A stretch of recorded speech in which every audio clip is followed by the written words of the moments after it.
Mga nagtatanong ng skincare ko, we are what we eat. So pag kumain tayo ng oily, minsan titigawa tayo. Pag stress tayo, titigawa tayo. Pag di natin gusto yung kinakain natin, nagkaka-allergic reaction tayo. We are what we eat. Pero ang basic dyan is warm water, hugas na mukha, isang soap na maasahan nyo na hiyang sa mukha nyo. And then cold water para magsara ang pores.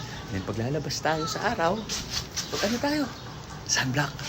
SPF 50 para hindi magka-freckles, tsaka wrinkles, tsaka fine lines. And then, kung ayaw nyo mag-moisturize, di ba? Moisturizing lotion na pang everyday, na gusto nyo yung amoy, tapos maganda yung reaction sa skin nyo.